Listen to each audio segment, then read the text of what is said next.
today we are going to discuss another topic, that is toroid. So in previous classes we have learned that how to calculate the magnetic field produced by a solenoid and the magnitude of the magnetic field produced by a solenoid and its direction.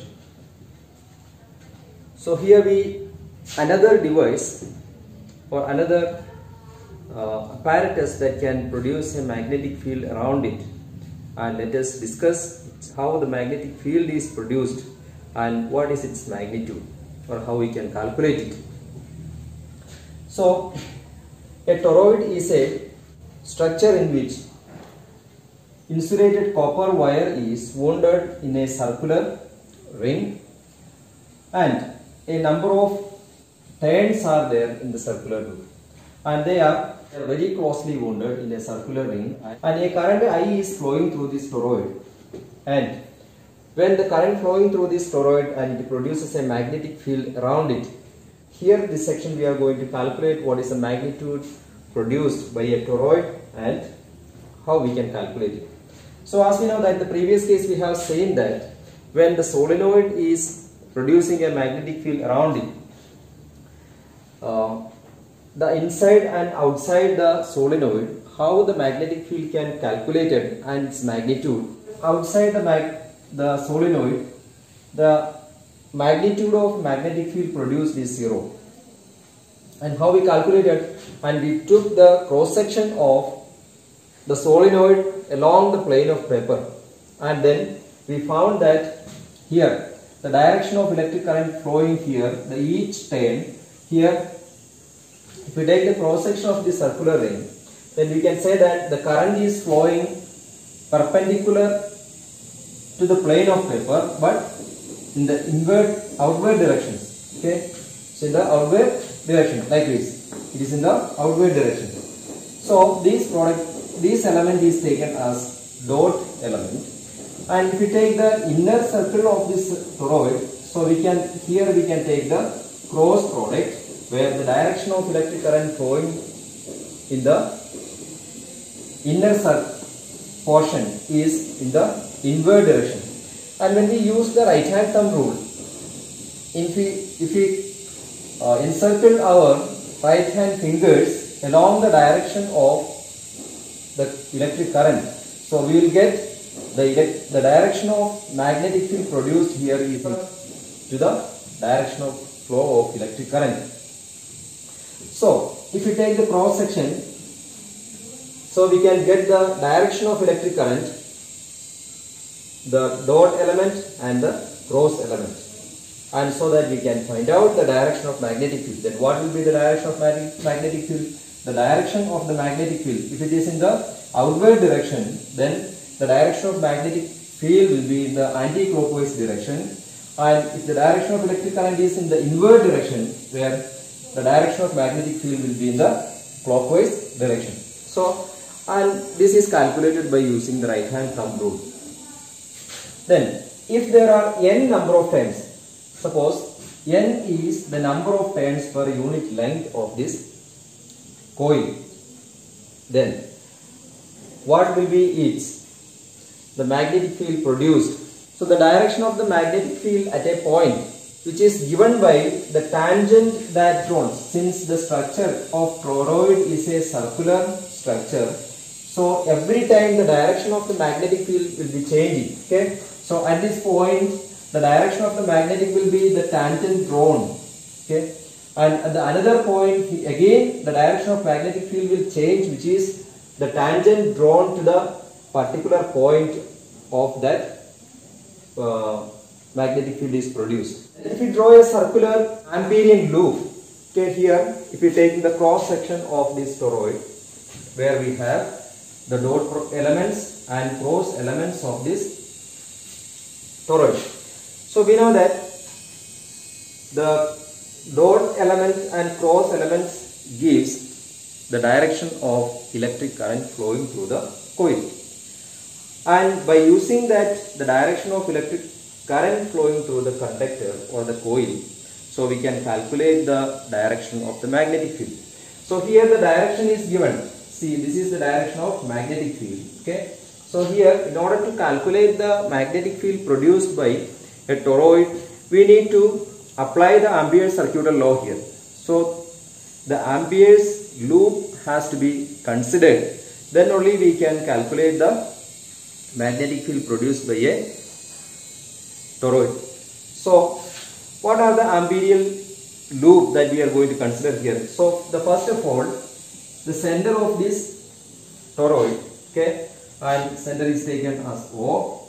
From the center to the first one, okay. So this is the first circle that we are, or first loop that we are considering, whose radius is R1, okay. From the center of the toroid to the first loop. And the second loop is, which is the direction of the magnetic field. This gives the second loop. So that gives the loop 2 where the radius is R2. And third is,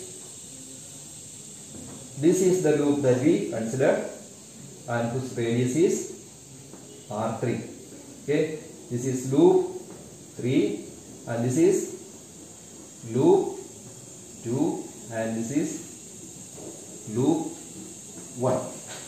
So to calculate the total magnetic field produced by a toroid, so here we considered 3 closed loops or 3 Amperian loops, which is loop 1, loop 2, loop 3, and whose radii are R1, R2 and R3 respectively. Now we are going to apply the Ampere's circular law to calculate the magnetic field produced by the toroid. So let us consider the first loop.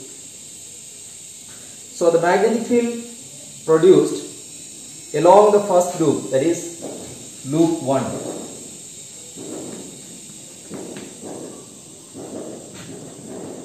For loop 1, if we apply this magnetic field or the Ampere's circular law, the closed integral Bk, the magnetic field produced along the loop 1 can be represented as B1 into BL.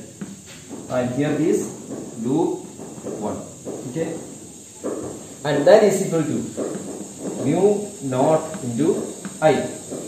Then here in the loop 1, okay, that is the inner loop that we considered. Here the closed integral B1 into dl is equal to mu naught into I.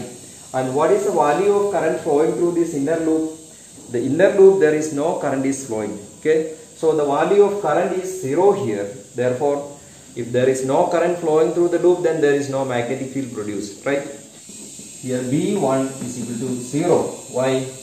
And since I is equal to 0 for loop 1. Okay.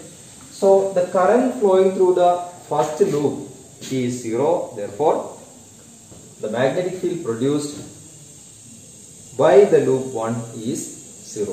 If we consider the loop 3 then, okay, the loop 3 is the outer loop that we considered, okay, whose radius is R3. And the outer loop also, the value of current flowing through that loop is also 0. Okay, so value of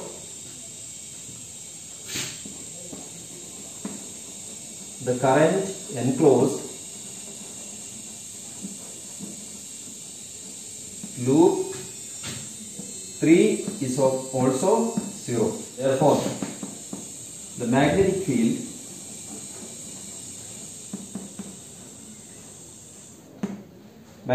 produced is also 0 then. When there is no current flowing through this loop, then there is no magnetic field is produced. For loop, we can write closed integral of loop 3 B3 into dl is equal to mu naught into I.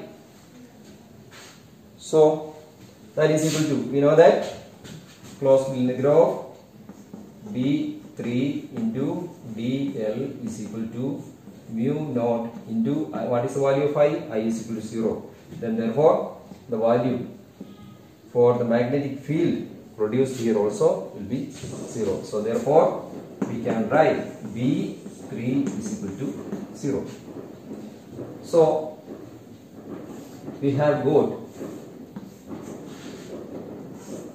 for the two loops. Okay, so that means the B1, the magnetic field produced in the inner loop, that is the loop 1, is also 0. That means inside the toroid there is no magnetic field is produced. Why? Because there is no current is flowing along the loop. The same way, the loop 3, that is the outer loop 3, there is also no current is enclosed in the loop. Therefore there is no magnetic field is produced, or magnetic field is 0 in that case too.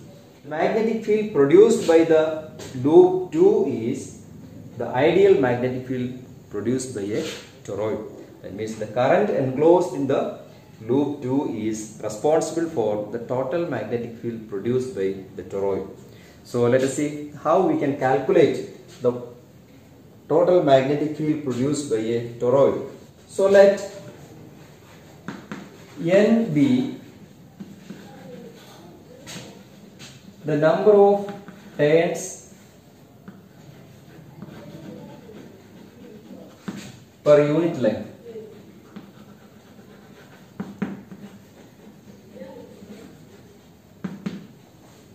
So assume that the number of turns per unit length be N,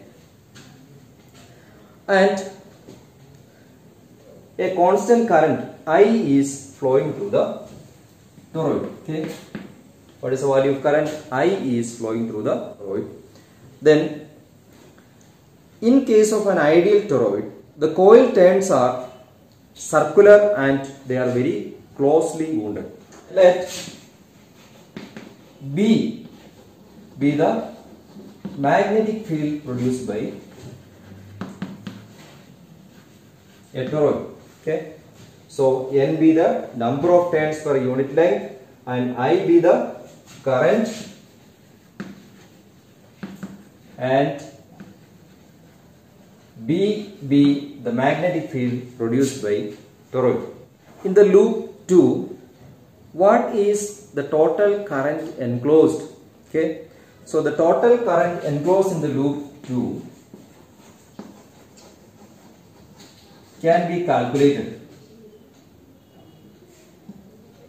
That will be the total number of turns per unit length. Total number of turns into the total current in the each turns. Okay, so we can write as the number of turns per unit length can be taken as N. So what is the total number of turns in the toroid? So this is the total current enclosed in the loop is the total number of turns in the toroid into the current, total current in the each turn of the toroid. So then what is the total number of turns? So as we already discussed that this toroid in a circular structure, so this insulated coil is very closely wounded in the toroid. So therefore the total number of turns will be the total circumference of the circular structure or toroid. So therefore the total number of turns can be written as 2 pi r, and what is the number of turns per unit length? That is N. So then the total number of turns in the toroid will be 2 pi r into N. And what is the total current flowing through the toroid? That is I. So this can be written as total current in the enclosed in the loop 2 can be written as total number of turns in the toroid into the total current flowing through it. That is 2 pi Rn into I. Now we can apply the Ampere's circuital law. So we can calculate closed integral B into dl. Okay, that is for loop 2. That is equal to mu 0. So since there is a current flowing through this each turn of the coil, then the total current will be sigma I. So that is equal to, then what is the value? Mu 0 into, what is the value of sigma I? That is a 2 pi Rn I. 2 pi r n into I. The radius of the loop 2 is taken as R2, then therefore we will write as R2. And also the closed integral of B into dl. Okay, here the magnetic field produced here is also a constant value. Okay, since a constant current is flowing through the circuit, so the magnetic field produced along this loop 2 is also a constant. So therefore we can say that closed integral of, so B is a constant that can be taken out the integral. So we can write closed integral of dl, okay, is equal to mu 0 into 2 pi r2 n into I. So the dl is the length element of the toroid, okay, and what is the total? The integral of this dl will be the total length of the, or the total circumference of the toroid. So therefore B into, this can be rewrite as B into, the integral of dl can be written as 2 pi r. R2 is the radius of that loop. That is equal to mu 0 into 2 pi r2 n into I. Then 2 pi r2 and 2 pi r2 can be cancelled. Then what will be there? The total magnetic field produced by the loop 2 B is equal to mu naught into n into I. So here n is the number of turns per unit length, and also we know that the n is the number of turns per unit length. If the total length of the wire be n, capital letter N, so n can be rewrite as n is equal to n divided by 2 pi r. That is from the equation n divided by the total length L. Here what is the total length? That is the circumference of the circular toroid. Okay, so n is equal to, small letter n is equal to n divided by 2 pi r. R is the mean radius. Then what do you mean by mean radius? The mean radius r is equal to the average of the radius of the first loop and the second loop, that is r1 plus r2 divided by 2 gives the mean radius of this loop 1 and loop 2. So this is how we can calculate the total magnetic field produced by a toroid. So the magnetic field produced by a toroid is, ideal toroid is the magnetic field produced by the loop 2. That means which one is the loop 2? That is along the axis of the toroid. So I hope you understand. Thank you.